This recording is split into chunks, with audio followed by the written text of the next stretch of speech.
Setelah sempat menunda, Kepala Daerah dari PDI Perjuangan akhirnya hadiri retret di Akmil Magelang. Kader PDIP Masinton Pasaribu menyebut tak masalah dengan kehadiran 90% sebagai syarat kelulusan retret Kepala Daerah.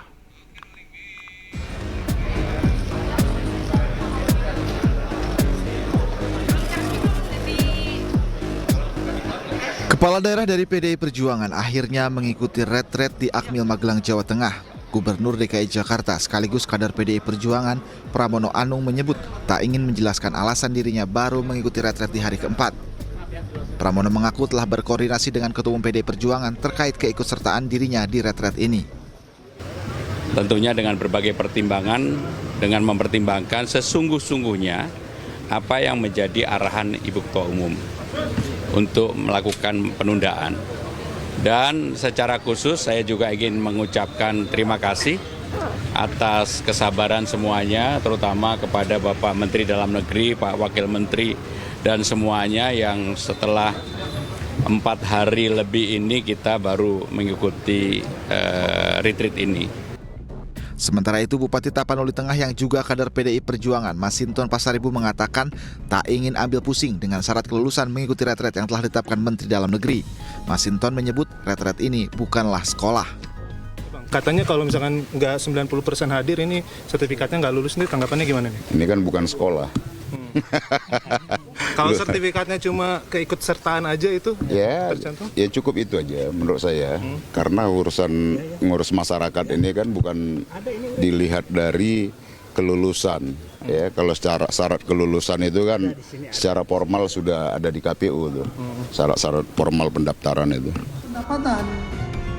Sebelumnya PDI Perjuangan mengeluarkan instruksi yang melarang kepala daerah dari partainya menunda kegiatan retret kepala daerah di Akademi Militer Magelang. Instruksi dikeluarkan dalam bentuk surat dan ditandatangani langsung oleh Ketua Umum PDI Perjuangan Megawati Soekarno Putri. Surat ini berisi instruksi yang ditujukan kepada seluruh kepala daerah dan wakil kepala daerah dari kader PDI Perjuangan untuk tak ikut perjalanan retret di Magelang, Jawa Tengah pada 21 hingga 28 Februari 2025. Dengan keikutsertaan kepala daerah PDI Perjuangan di retret Akmil Magelang, tentunya menjadi pertanyaan sejumlah pihak. Apakah PDI Perjuangan lunak atau untuk kepentingan rakyat? Tim Liputan iNews melaporkan. Apa sebenarnya yang menyebabkan Kepala Daerah dari PDI Perjuangan baru ikut retret di Akmil hari keempat? Untuk membahasnya kami telah terhubung dengan pakar politik Ray Rangkuti. Kami juga sudah menghubungi perwakilan dari PDI Perjuangan dan pemerintah untuk membahas hal ini, namun hingga saat ini belum ada yang merespon. Saya langsung sapa, selamat malam Bang Ray, apa kabar? Malam Bung, sejauh ini alhamdulillah baik. Baik ya. Bang, Anda tentu mencermati apa yang terjadi terhadap Kepala Daerah PDI Perjuangan pada hari ini yang baru tiba ke Akmil Magelang. Menurut Abang, apa yang menyebabkan Kepala Daerah ini akhirnya ikut merapat pada retret? Iya, kan bahasanya mereka kan tidak membatalkan, kan. Memang bahasanya itu hanya menunda untuk hadir gitu. Jadi sebetulnya targetnya itu target bukanlah untuk tidak sama sekali hadir gitu. Targetnya itu ada target yang memberikan target pemberian kesan.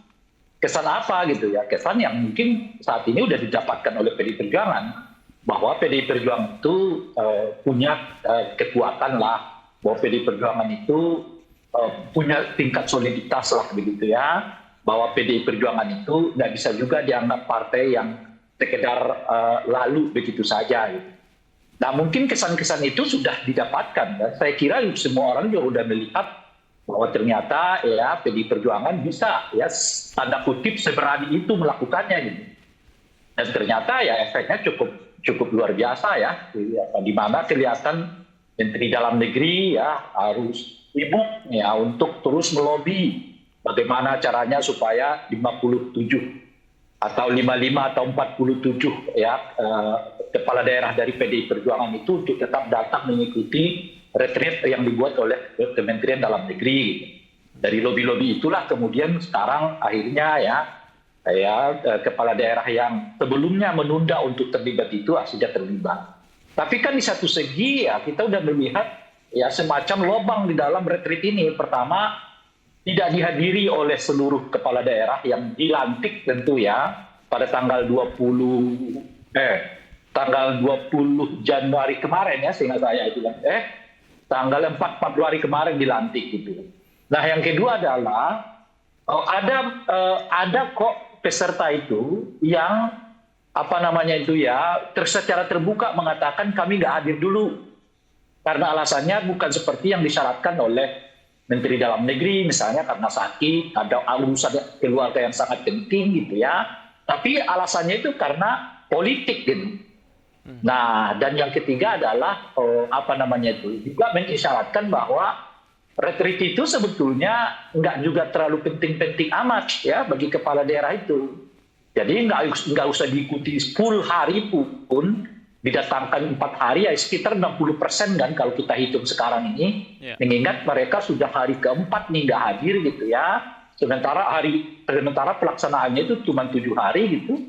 Nah ternyata nggak masalah juga gitu. Jadi misalnya soal kelulusan harus kedatangan 80%, nggak terlalu banyak juga pengaruhnya kepada kepala daerah itu. Gitu. Artinya ada banyak mungkin skenario awal yang dirancang oleh Departemen Dalam Negeri, pada kenyataannya sekarang ini dibentahkan oleh 47 sampai 50 kepala daerah dari PDI Perjuangan. Jadi pesannya udah dapat gitu. Nah kalau udah pesannya dapat ya itu mungkin mereka merasa ya sudahlah datang aja gitu.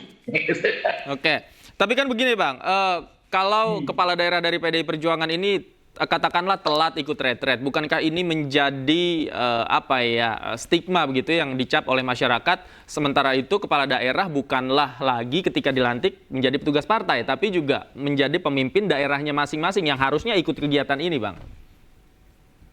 Tidak ada keharusan mengikuti kegiatan itu. Nah inilah menurut saya yang justru ya dibantu oleh ketidakhadiran kepala daerah dari PDI Perjuangan.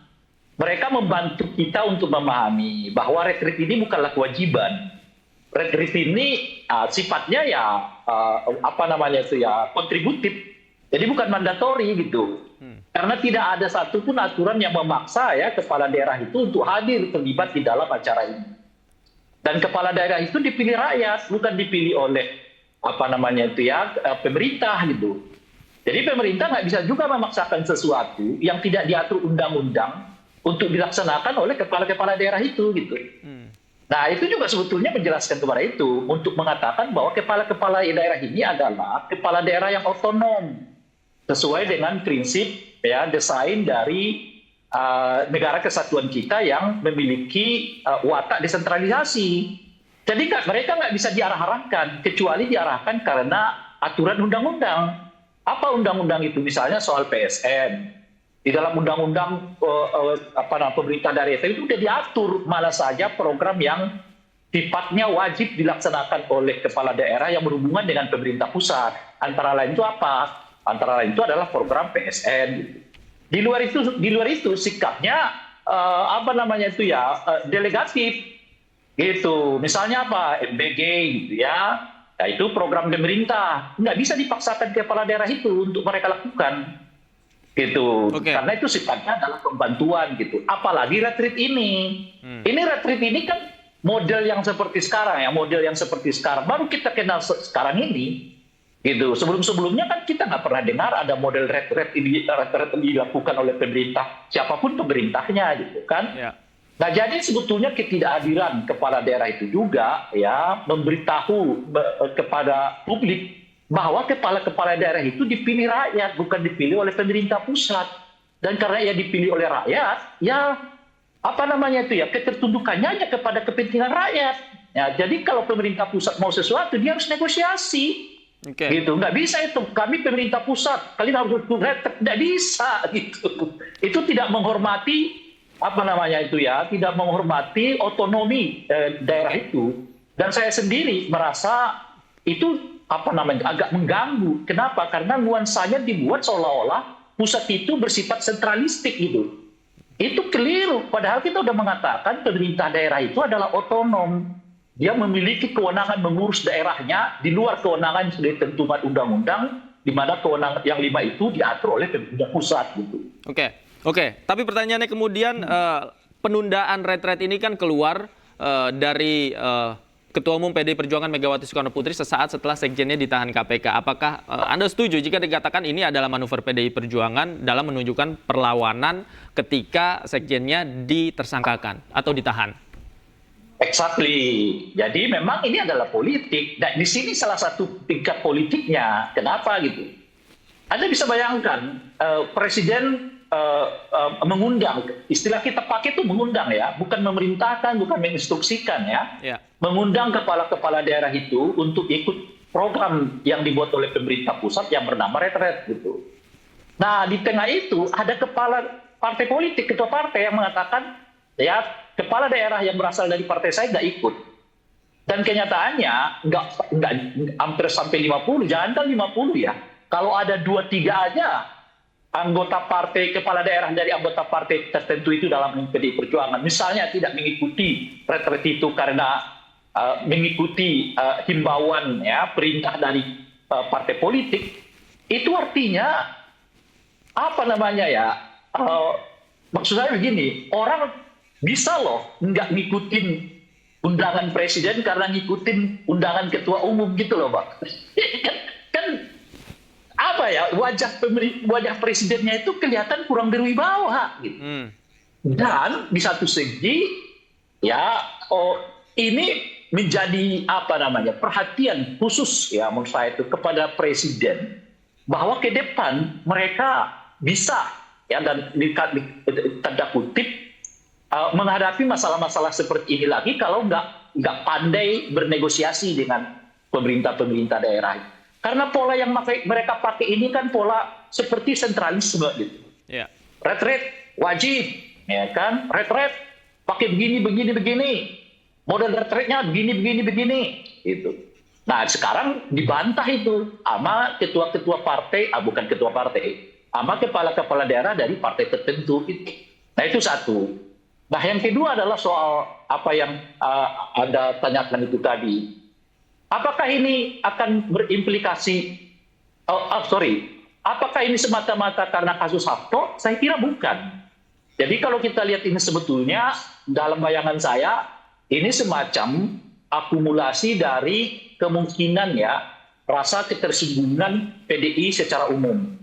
Pertama begini, ketika pilkada dulu, Presiden itu kan secara terbuka mendukung kader-kadernya sendiri untuk dipilih. Bahkan pada 2 daerah, Jawa Tengah dan Jakarta itu beliau membuat video untuk masyarakat mendukung kadernya sendiri.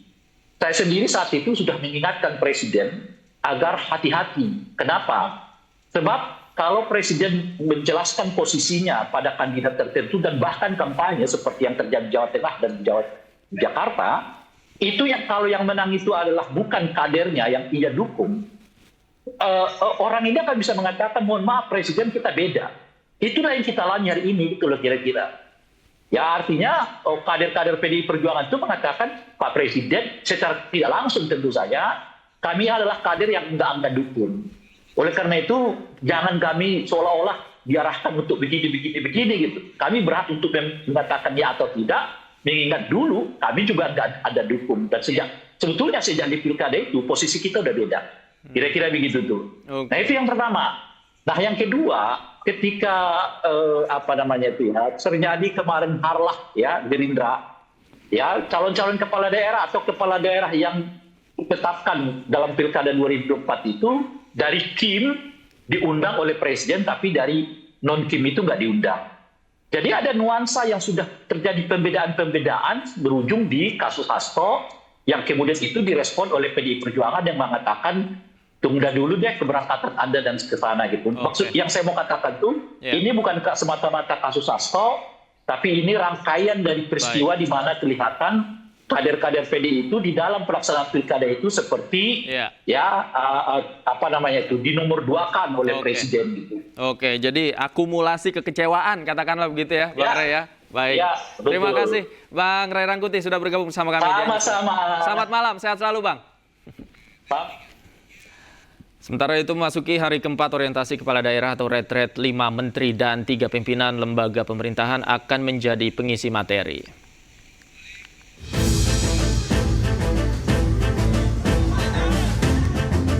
Saat ini retret kepala daerah telah memasuki hari keempat di Akademi Militer Magelang, Jawa Tengah. Hari ini, agenda pembekalan cukup padat yang akan disampaikan sejumlah Menko dan Menteri Kabinet Merah Putih. 5 menteri dan 3 pimpinan lembaga pemerintah akan menjadi pengisi materi. Materi-materi yang disampaikan sangat berguna bagi kepala daerah untuk membuat kebijakan yang tepat sasaran. Alhamdulillah ini hari keempat kita sudah menjalani dan selalu sehat ya, dan alhamdulillah semakin banyak harinya kita semakin banyak hal-hal yang positif yang kita dapatkan, terutama terkait dengan narasumber yang sudah memberikan. Apalagi hari ini ada beberapa Menko, tetapi yang paling kelihatan jelas ini kita bisa bersinergi, berkolaborasi. Kepala daerah juga mengaku berupaya memanfaatkan kesempatan dengan maksimal. Salah satunya, berdiskusi dengan kementerian dan lembaga agar ada sinergitas untuk daerah.